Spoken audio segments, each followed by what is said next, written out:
Assalamualaikum warahmatullahi wabarakatuh. Perkenalkan, nama saya Miftahul Jannah dari jurusan Fisika Fakultas Sains dan Teknologi UIN Alauddin Makassar dari kelas Fisika B dengan NIM 6400119006. Video ini saya buat untuk memenuhi ujian akhir semester mata kuliah ekstrakurikuler. Selamat menyaksikan. Baik, di sini saya akan membahas mengenai pentingnya membaca Al-Quran dan hukum-hukum bacaan dalam Al-Quran. Nah, sebelumnya saya akan menjelaskan terlebih dahulu apa sih yang dimaksud dengan Al-Quran. Jadi, Al-Quran secara etimologi diambil dari kata qara'a yaqra'u qira'atan wa Qur'anan, yang berarti sesuatu yang dibaca. Jadi, arti Al-Quran secara lugawi adalah sesuatu yang dibaca. Nah, sedangkan secara terminologi, Al-Quran merupakan firman Allah Subhanahu wa Ta'ala yang paling mulia yang diturunkan kepada Nabi Muhammad SAW sebagai petunjuk bagi manusia ke arah tujuan yang terang dan jalan yang lurus, dalam rangka menegakkan kehidupan yang didasarkan dengan keimanan dan ketakwaan kepada Allah Subhanahu wa Ta'ala dengan melaksanakan hukum-hukum yang telah ditetapkannya. Selanjutnya, pentingnya membaca Al-Quran. Mengapa kita penting membaca Al-Quran? Karena sesuai dengan sabda Nabi Muhammad SAW bahwa sebaik-baik manusia adalah yang mempelajari dan mengajarkan Al-Quran. Dengan membaca Al-Quran itu sendiri, kita bisa mendapatkan beberapa keutamaan. Adapun keutamaan dari membaca Al-Quran adalah yang pertama, membaca Al-Quran mendapat pahala yang besar. Nabi Muhammad SAW bersabda, siapa saja yang membaca satu huruf dari kitab Allah atau Al-Quran, maka baginya satu kebaikan, dan satu kebaikan itu dibalas dengan 10 kali lipatnya. Selanjutnya, keutamaan yang kedua adalah orang yang pandai dan sulit membaca Al-Quran sama-sama mendapat pahala. Jadi perumpamaannya, orang yang membaca Al-Quran sedang ia hafal dengan bersama para malaikat yang suci dan mulia. Sedangkan perumpamaan orang yang membaca Al-Quran sedang ia senantiasa melakukannya, meskipun hal itu sulit baginya, maka baginya ada 2 pahala. Keutamaan yang ketiga yaitu Al-Quran memberi syafaat kepada para ahlinya di akhirat.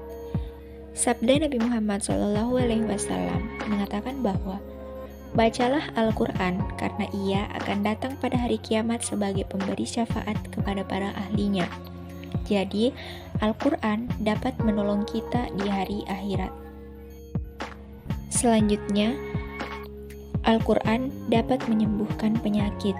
Jadi, Al-Quran itu dapat menjadi obat dan menyembuhkan penyakit. Hadis riwayat Ibnu Majah dan Ibnu Mas'ud menyatakan bahwa hendaknya kamu menggunakan kedua obat-obat, yaitu madu dan Al-Quran. Nah, membaca Al-Quran banyak memberikan keutamaan-keutamaan tersendiri. Akan tetapi, kita juga tidak boleh asal membaca Al-Quran saja. Ya, akan tetapi, kita harus memperhatikan lafaz atau arti di dalam Al-Quran, karena setiap bacaan dalam Al-Quran itu memiliki makna dan arti tersendiri. Jadi, bila mana kita salah dalam penyebutan atau salah dalam membaca Al-Quran, maka arti atau maknanya pun akan berbeda. Nah, oleh karena itu, dalam Al-Quran dikenal istilah ilmu tajwid. Ilmu tajwid ini merupakan ilmu yang mempelajari tentang bagaimana cara membaca Al-Quran yang baik dan benar. Nah, di dalam ilmu tajwid dikenal hukum-hukum bacaan. Di antaranya adalah hukum nun sukun dan tanwin. Hukum nun sukun dan tanwin ada 5, yaitu ishar, idgham bigunna, idgham bilagunna, iqlab, dan ikhfa. Yang pertama yaitu ishar. Ishar artinya jelas. Jadi, jika ada nun sukun atau tanwin bertemu dengan salah satu huruf ishar, yaitu ain, hamzah, ha, kho, dan ha, cara membacanya jelas dan terang dan tidak diperbolehkan untuk mendengung. Contohnya, wa amanahum min hauf. Yang kedua yaitu idgham bigunnah.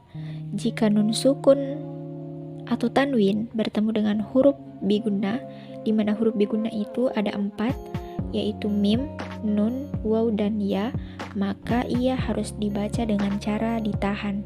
Contohnya, fi amadim mumaddadah. Selanjutnya, hukum bacaan yang ketiga yaitu idgham bila gunnah. Jika nun sukun atau tanwin bertemu dengan huruf idgham bila gunnah, yaitu hurufnya ada 2, lam dan ro, maka ia dibaca tanpa ditahan. Contohnya, malam. Yang keempat adalah iklab. Hukum ini terjadi apabila nun sukun atau tanwin bertemu dengan huruf iklab. Huruf iklab ada 1, yaitu ba. Dalam bacaan ini, bacaan nun sukun atau tanwin berubah menjadi bunyi mim. Contohnya, layum bazanna. Yang terakhir, hukum bacaan nun sukun dan tanwin adalah ikhfa. Ikhfa, jika nun mati atau tanwin bertemu dengan huruf-hurufnya, huruf ikhfa seperti ta, za, jim, dal, zal, zai, sin, shin, sod, do, to, zo, fa, kof, dan kaf.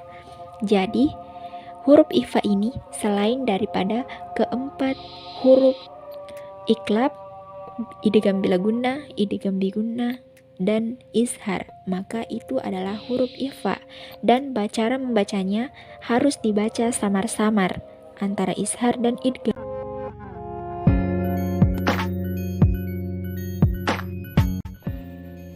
Baik, itulah tadi materi singkat dari saya.